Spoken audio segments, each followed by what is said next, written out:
Matt and Friends Drink the Universe is proudly sponsored by the Poppins Travel Company.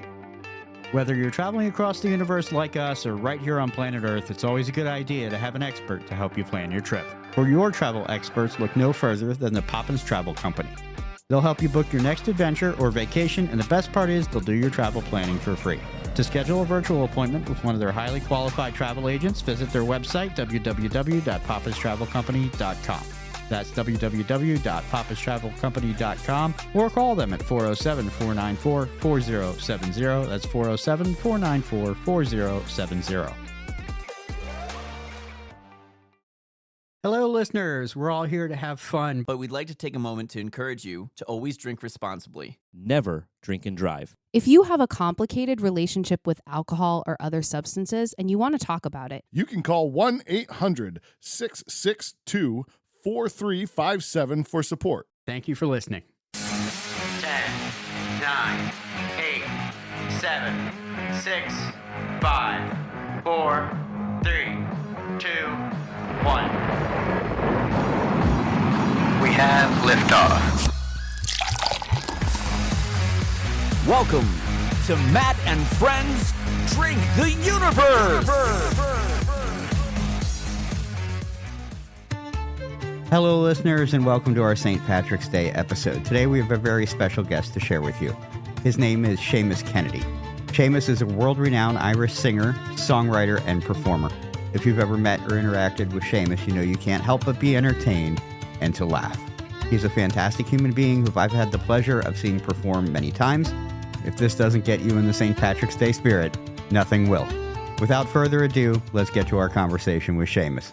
Happy St. Patrick's Day. Hello. hello. Hi.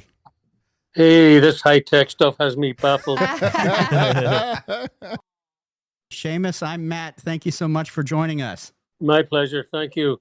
I'm going to give my friends an opportunity to introduce themselves as well. I think we all feel like we've known you. We've all been at your shows together on many occasions here in Bethlehem, but I'll give them an opportunity. Yeah, hi, I'm Rob. Nice to talk to you in person.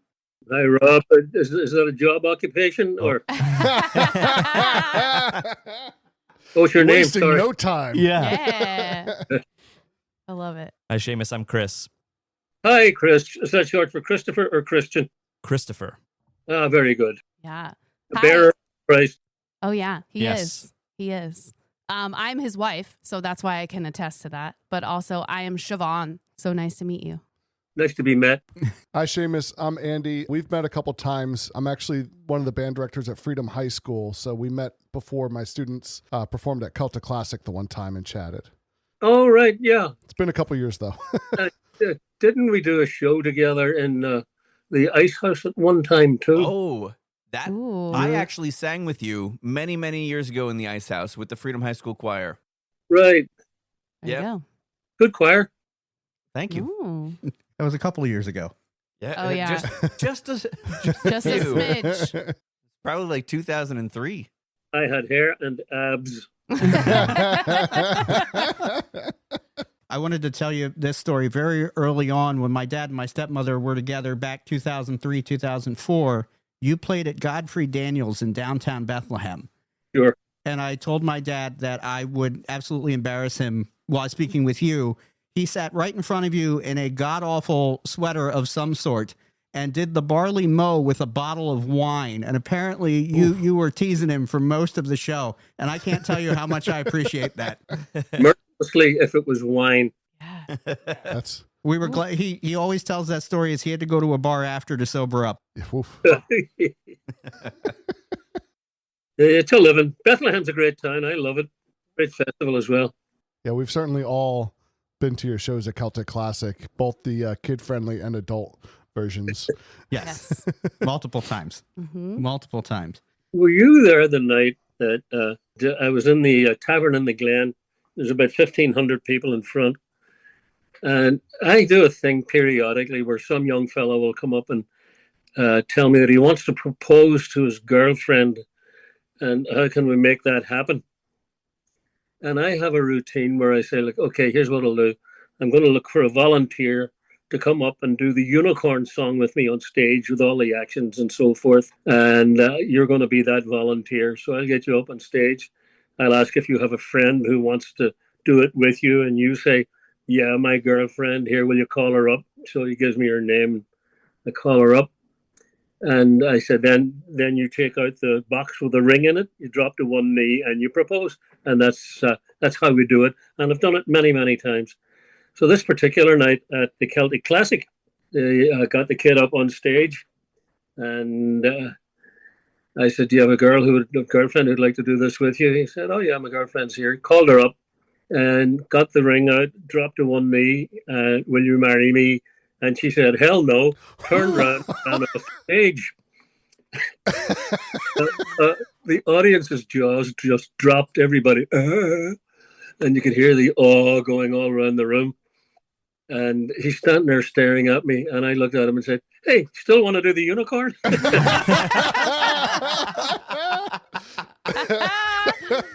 Oh, Classic. oof. Yikes. Did he stay up?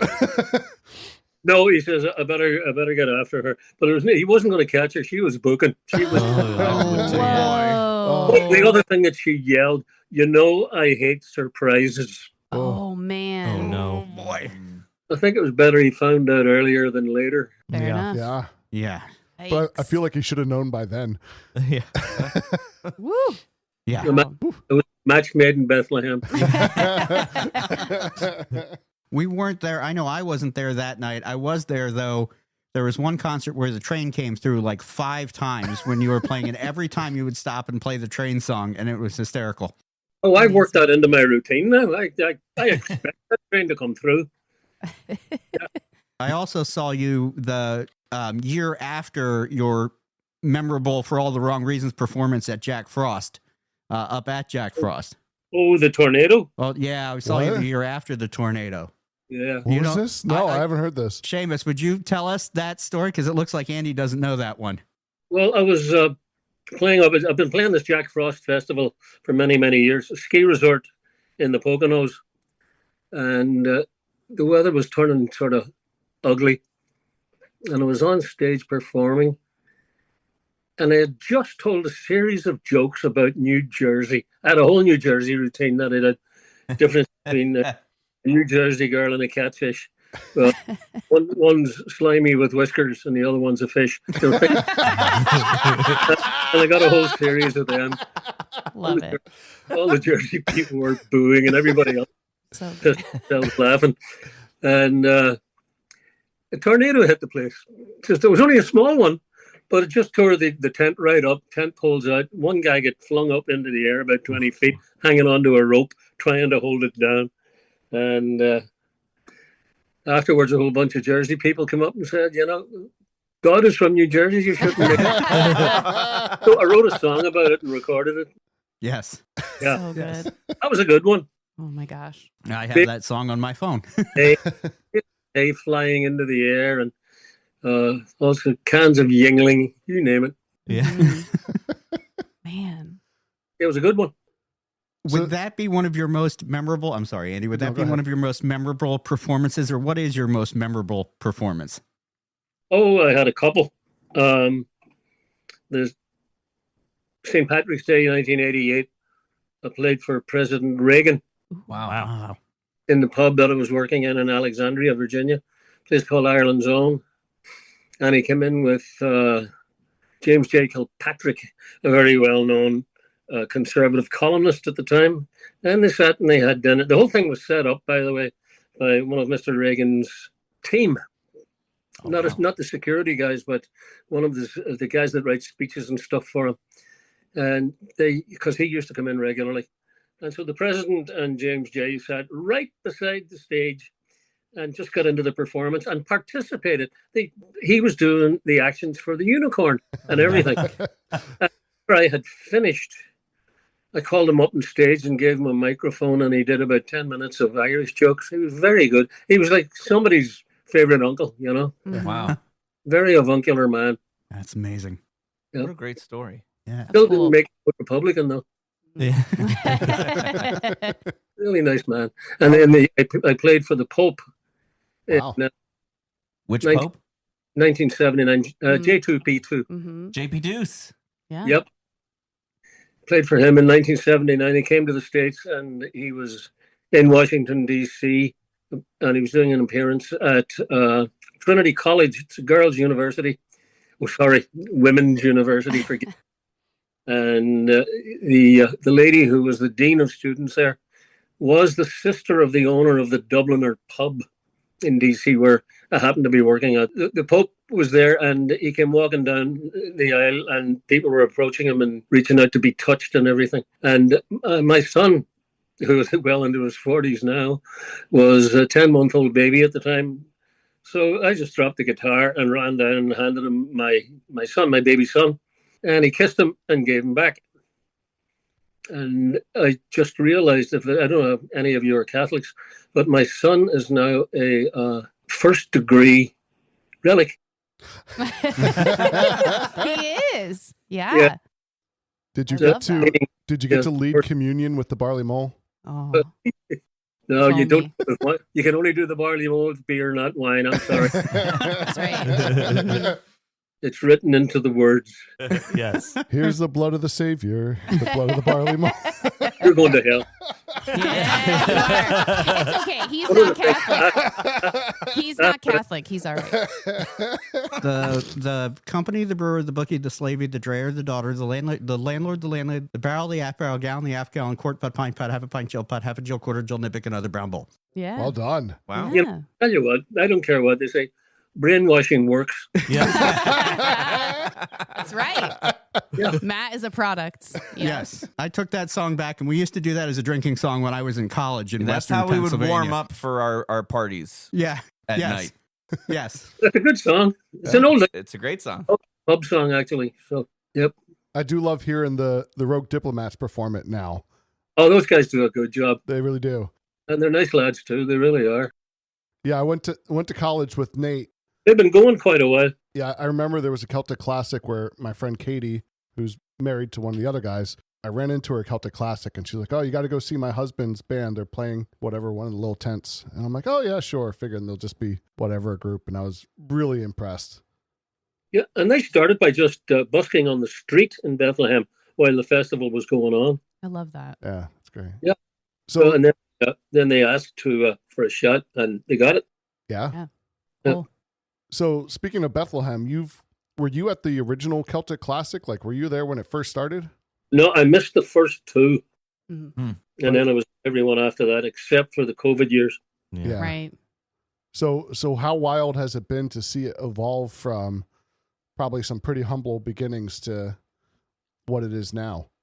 Well, most good festivals do that. They start from humble beginnings. Next thing you know, they're huge, and people are coming from all over to go there. And another one of my favorite festivals is Estes Park in Colorado. Oh man, Okay. I'm sure that's beautiful. It's stunning. It's always the weekend after Labor Day weekend, and the Rockies are absolutely beautiful. Yeah, you're at 7,500 feet, so you have to get there about 3 days early just to catch your breath. Mm-hmm. Wow. It's marvelous, and that's a beauty. That's Highland Games and Irish Festival. So That's cool. it does affect your ability to sing then, being in altitude. Yeah, you have to breathe differently. Wow.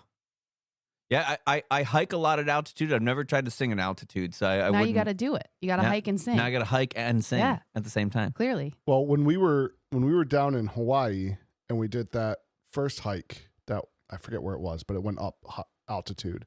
That was my first time like really being at an altitude, and it Oh. just affected just walking. It was crazy. Mm-hmm. So Yeah. I can't imagine singing. Well, you can get altitude sickness. Yeah. Sure. Mhm. They had signs all over down there that said, altitude sickness is a real thing. Yeah, it's not a Yeah. joke for sure. Wow. Yeah. One of the things that surprises me about Estes Park is it's a Highland Games as well. So you have bagpipe competitions. These bands coming from all over the US, and a bunch of them come from Scotland and Europe as well. They're up there blowing into bagpipes, marching, and playing the pipes at the same time. It's incredible. I don't know how we don't have pipers dropping like flies. Right. Yeah. A Hopefully piper they- down. Maybe they train. What movie is that from? I don't know. Is that How I Married an Axe Murderer? Oh, yes, right? that makes It was the sense. Mike Myers. Yep. Piper doon, piper doon. Yeah. But Yes. I would imagine the less air pressure would even like affect how the bag fills and squeeze out even, right? No, I don't think so. I No? think Their lungs fill the bag and then they squeeze it out. But it's them filling their lungs as the Right. Sure. Woo. and then the walking as well. Sure. Yeah. I mean, and we can all appreciate the difficulty marching. I myself taught marching percussion for 17 years. Chris, you've been teaching for over 2 decades. Yep. And Andy marches. Well, go ahead. Yeah, I teach at Freedom High School, so I work with the marching band there. But I've also obviously been doing it since high school, and I'm also in the Army National Guard band, so I do quite a bit of marching with them as Cool. well. Cool. So cool. yeah, Yeah, Do we're you- all musicians. The bagpipe. I haven't. I do a lot of penny whistle playing. I picked up a chanter. Back in college, but I never really played around with it much. Right. So the high school doesn't have a pipe band. No, Liberty High School, the other high school here in Bethlehem, has the pipe band. We have fife and drum corps at Freedom. Close enough. Yeah, Yeah. similar. It makes a good pairing, Yeah. you know, having the different styles, cross town, good rivalry, you know, and both are, you know, we respect each other's crafts. Yeah. Like I've always been very impressed with a bunch of high schoolers playing bagpipes. Yeah. It's not an easy instrument to learn and to play. No. So to Correct. see a bunch of high schoolers do it is always year after year impressive. And up until recently over there, they were self-taught as well. Yeah. So like there was no, like, the teachers over there didn't have any knowledge of how to play bagpipes. So it was just passed down, you know, very oral tradition of freshmen would come in and the upperclassmen would teach them how to do it. That's great. Yeah. A real tradition. Yeah. But do you guys, the fife and drum corps, do you have an elderly gentleman with a bandaged head limping along? Not anymore. Apparently, originally they had a fifer, a drummer, and somebody carrying flag the flag, the colonial flag, and they would be bandaged, and that's how Freedom High School would lead their parades. That was at the front, and then the rest of the band behind it. Those 3 guys out front. Yeah. Yeah. And I think they called it like the Spirit of 76 or something like that. But yeah. And a red coat behind them with a musket and a pen. Yeah, That just would jab- have been, just push them that would've along. been Liberty. Yeah. Motivating you to finish the parade quickly. Right. Yeah. Back to the book. lively. Yeah. Yeah, I've heard the story a couple times, but I'd love to have it on the podcast here. Could you tell us about how you got your Guinness guitar? Yeah. There was a Guinness rep who used to come to a lot of my performances. Guy was actually from Dublin. And he said, I noticed that you do a lot to promote Guinness, you know, because I was doing the barley mow with Guinness all the time. And I would always ask specifically for a Guinness. He says, can we do anything for you? And I said, well, you see how I have the tricolor guitar here? I'd like one with the Guinness logo on it. So they paid for it. They got me one. Wow. That's Good awesome. deal. Yeah. Very Then I cool. got Guinness and I sold it to a friend of mine who's performing, Jimmy Farrell, and he plays with the Irish Rebels. And you can find him on the street outside the Hotel Bethlehem at the festival every year. Oh, okay. Nice. He plays the Guinness guitar. We'll have to I find him. didn't know that was passed on. But you at least used to tell a story about, which was obviously not the real story, about drinking a certain amount of Guinness to get it. Oh, geez, you don't believe everything that's done. I didn't believe it, but I just wanted to hear it. I have no idea what I did. That tracks. I say I had to drink. The story you used to tell was that they had a program similar to the Pepsi Points, where if you drank a certain number of Guinness, they had a catalog that you could buy things out of. And you had to, if you drank something like 400 kegs of Guinness or something like that, they'd send you a guitar. And then you would end that story by saying that was the hardest week of your life. So good. People come up to me nowadays and ask me to do comedy routines that I was doing 40 years ago. Yeah. I can't remember what I had for breakfast that morning. So I have a question for you, Seamus. Did you intend to get into music or did you intend to get into comedy? And like, which were you trying to get into? And then how did that kind of mold into what you wound up doing with both? Neither. I studied languages at University College Dublin, French, Italian, Irish. And I wanted to be an interpreter at the United Nations. And what happened was I was out here in the US back in the late 60s, And I always had a guitar with me, and I ended up in a pub playing and singing, and the owner offered me a gig and paid me for it. And that was it. That was the downfall right there. Didn't finish college, didn't end up as an interpreter, and became a full-time performer. Wow. Cool. What pub was that? Do you remember? In New York City. It was a man called John McAleer's. John was from Tyrone. And at the time I was playing Gaelic football and hurling in New York City. And after the games, myself and a couple of the other lads from the team would go into John McAleer's pub. I had my guitar, a cheap-ass guitar, in a pillowcase. I just took it out and we're sitting around the table, drinking pints of Guinness and beer and singing. And the crowd just got bigger. So he noticed that they were coming to hear me. So he said, would you like to do this on one of my off nights, like a Monday or something? I said, sure. So I did. That's amazing. That's awesome. Wow. Just what happens when you're planning something else. Yeah, that's true. There was one night, actually, that I was planning a drink with Chris and Siobhan. I believe you two were there for this. It was at St. James Gate. Used to be at the casino in Bethlehem. It was the Sands Casino, and now it's the Wind Creek. But we were sitting there, and we had seen you at Celtic Fest earlier that night, and all of our sudden, to our disbelief, you walked in with your guitar and walked up on stage, and we couldn't believe that we were like 3 tables away from you performing. So we have no idea how that happened, but we were very happy for an encore performance. I have no idea how that happened either. I don't think I was booked there. I think I came in to get up on stage with a friend of mine who asked me. It might have been Jerry Timlin or somebody like that, but I don't think it was supposed to be just me. I always wondered if that was a booked performance, if it was spur of the moment. No, I was asked by some other performer to join him. That was, in my opinion, one of the best local pubs for a long, long time. And they took it out probably 10 years ago at this point, and I practically wanted to hold a funeral for it when they did. But yeah, you should have. Yeah. Yeah. It needed an Irish wake. That would have been better than a funeral. There were several things akin to Irish wakes that happened there. Many times. You know what's a really weird thing? The wake, the Irish wake, always occurs before the person is buried, before the funeral. The wake is usually the night they die. They're laid out by the undertaker. That's when you have the wake in the house. And over here, a wake is more of a memorial service after they're buried. Yep. That's wrong. Yeah. Let's get back to the original one. Yeah, I agree with that for sure. Yeah, the one after the funeral should be a memorial service. Mm-hmm. Right, Sure, right. sure. But I'm not going to change the American way of doing things. So this is a drinking podcast.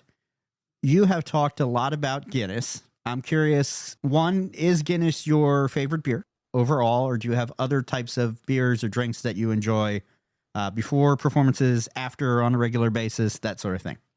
My 2 favorite beer style drinks, Guinness is one, and Scotch ale. Any Scotch ale, like Old Chub, for instance. Good stuff. They're the 2 best. That's what I prefer. I really love, and these guys know it, Brewworks in Bethlehem does Bagpiper Scotch ale around Celtic Classic every year, and I always try my best to buy as many bottles of it as I can. Just absolutely love it. I like that Brewworks. That's a really good brewery. It's a great place, yeah. Yeah. Do they have the Scottish kilt lifter as well? That was there for a long time. I'm not familiar with that one. Maybe it's a different brand I'm thinking of. Is that Weyerbacher? Maybe it was. Maybe it was Weyerbacher. Yeah, that I mean, I'm a lot of thinking the local places around here will lean in, like around Celtic Fest time, they'll lean into that and do some kind of a Irish style or Scotch style brew. Mm-hmm. But I think that the kilt lifter was Weyerbacher. And also in the spirit of a very famous song that somebody joining us sang that I remember hearing on the radio when I was 18, 20 years old, somewhere in there. Which song was that? The Barley Mow? The Scotsman. The Scotsman. The Scotsman? I thought you were talking about Scots beer. Yeah. Well, I mentioned the kilt lifter, so that got us here. The first 4 steps of making beer or homebrew is exactly the same as the first 4 steps of making whiskey. Mhm. So, you know, Love it. Very you're going true. to one, may as well do the other. Yeah. Yeah. Fair enough. Do you guys get to the Red Stag Yes. Yeah. Absolutely. Mhm. or Granny McCarthy's? Yeah. McCarthy's. Mm-hmm. Yeah. They're actually now hosting sessions on Tuesday nights, Oh, are they? which they haven't done for quite a while. It's being hosted by I'm blanking on the band name now. One of the local Lehigh Valley Irish bands. Okay. Gosh, I can't. Is it Burning So Bridge Cleary? It might be Burning Bridge Cleary. With Deirdre, the fiddler? Deirdre, yes. Yeah. Okay. Yeah. Oh, Poor Man's Gambit. Poor Man's Gambit. That's it. You Thank got you. it. Look at that. So speaking of, last time I had a conversation with you, we were talking about some new groups that we've heard, and it really seemed like you were on the pulse of the new Irish Celtic music scene. I was wondering if there's any up and comers that's on your mind recently. Do you mean here or in Ireland? All across. All of the above. Okay. I actually well, recently heard a Japanese group, which was surprisingly good. Apparently, Irish music's very popular in Japan. Huge. They have a huge St. Patrick's Day parade in Tokyo. And by the way, the Japanese love bluegrass music. There's so many wonderful bluegrass Oh, bands really? from Japan too. Yeah. Yep. I did the Milwaukee Irish Festival 2 years ago with a great Japanese band. They were performing. Can't pronounce their name, unfortunately. Picked an Irish name for themselves. But they were really good. Instrumentally, they did everything correct. The reels and jigs, fiddles, accordions, bodhráns, you name it. The whistles, they were just excellent. Cool. Do you guys have a name as a band? Oh, Well, we're not in a band, though. I Those wish two we have were a band all in a together. band together. That would be great. We are. In one way or another, we've all performed together Yes. Yes. Yeah, over our at some point. lifetimes. But currently, Matt and I perform in a 3-piece acoustic band, local bars and breweries and stuff. Okay. We do that playing mostly cover songs, and it's a lot of fun. You know, maybe once a month is what we shoot for, and the third member doesn't do the podcast with us, but he certainly plays music with us. Absolutely. We've been Rob and I have been in bands together in and out for the better part of Oh man. 25 years, I think, at this point. Almost 3 decades at this point. Yeah, it's been a while. So, That's good. so their band is called The Reconnect. I do mostly classical stuff, aside from performing with my students, which we do all kinds of stuff. But the majority of my performing's been with the Pennsylvania National Guard Band. And I also have a brass quintet. I'm a tuba player. So I have a brass quintet here in the Lehigh Valley called East Coast Sound Brass Quintet. Siobhan's a singer. Oh yeah, I'm a singer, and I perform locally. But I have made guest appearances with Rob and Matt before. Not well with Reconnect once or twice, but also when we were in Matt's attic years ago. We were workshopping a couple names, and we were Attic Attack for a second, and then we were Ginger and the Breadmen for a little while because I was the front woman. But I sing locally with a couple of local groups, including the Allentown Symphony Chorus, which is wonderful. I love being part of that. There's a lot of great opportunities in the area for vocal music, which is really awesome. Are you a contralto? I'm actually a soprano 1, Okay. in fact. I was just judging by your speaking voice. Yeah, no, I try to keep it low key for the podcast. That's kind of what it is, but Yeah. I have a good range, The you NPR know? voice. Yeah. She does, yes. Yes. Be careful with that vocal fry. That can screw up. Yes. It does. You'll end up sounding like Paul Robeson or Lucille Ball, who was Yeah. a Honda near the end of her days. Hmm. She was also a big smoker, too, if I remember correctly. Through a lifetime. Yeah. That I am not, thankfully. But Seamus, did I see online that you are taking a trip to Ireland next year? I think I saw a Travel with Seamus do. advertisement. I've been doing it for 36 years. Oh, wow. I bring tour groups over. And then I try to get them back again. The less important part. Convince them to go home. Sometimes it's difficult, you know. I bet. Yeah, but I do it every year. I've got 2 groups going this year, one in April and one in October. That's There really you neat. go. Be great. Yeah. We have lots of music and lots of fun and lots of shoplifting. That's wonderful. Oh, what a good combination. Oh, Love yeah. that. You get your Christmas shopping done. Yeah, Get sure. Perfect. October is perfect for that. And April, even better. Yeah. I'm going to put Rob on the spot here and make him tell the story of the shirt he's wearing Oh, and where you got it and what we were doing. Go ahead. That's fine. Yeah. So in 2004, we the Freedom Band traveled to Dublin to march in the St. Patrick's Day Parade. And we, even though we were 18 and legally allowed to drink in Ireland, we were not supposed to drink because we were on a school-sanctioned trip and we were not of age. But Matt, Not supposed to is key. Matt and I decided, and one of our other friends, Mike, who was also there with us, decided, we didn't know if we would ever get back to Ireland, and how could we possibly go to Ireland and not go to St. James Gate and do the tour at Guinness and Jameson and sample their wares. So I bought this rugby shirt from the Guinness shop after we had a pint illegally, according to our school, and I can tell that story now because I am 40. Yep. On St. Patrick's Day. On St. Patrick's Day, yeah. You were legal by Guinness's standards. Irish. That's true, and I'll drink to that. There we go. God bless you for keeping my countrymen employed. You were really doing a good deed, clearly. That's what it was. I can tell you my story of Guinness in Ireland. I've only been in Ireland for about 2 hours because I was on my way to Scotland and we had a layover in Dublin. So while we were in the Dublin airport, I was saying similar, this might be the only time I get to Ireland. I'm going to get myself an Irish local Guinness while I'm here at the airport. Seamus, the airport was out. Out of Guinness? They were out of Guinness. How does that happen, Seamus? Well, the Belfast solution, I would have called in a bomb threat.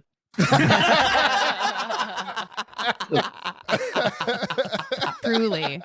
I'll tell you how it happens. Any American military aircraft land there, and the guys all come in early in the morning, and they all have a pint of Guinness, and they drink up all the stuff that we're supposed to get.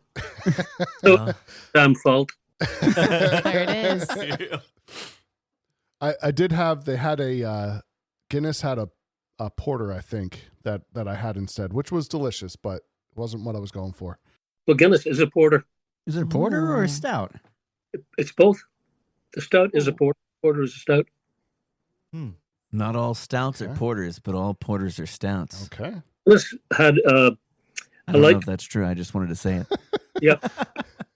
They didn't just make the dark ones. They made a couple of light ones as well, like Harp. Yes. Right. Yeah. Then they had this, There's Smithwick's as well, right? Guinness owns Smithwick's. Yeah, Smithwick's is one of my favorite beers. I love That's a- Smithwick's. If you ever get to the brewery in Kilkenny, it's a lovely tour of the brewery to see how it's made, and then you get a sample afterwards in their sampling room. Smithwick's is a real good beer. Don't call it Smithwick's. No. Nope. Don't worry, we know better. Yeah, we're wise enough. Yeah.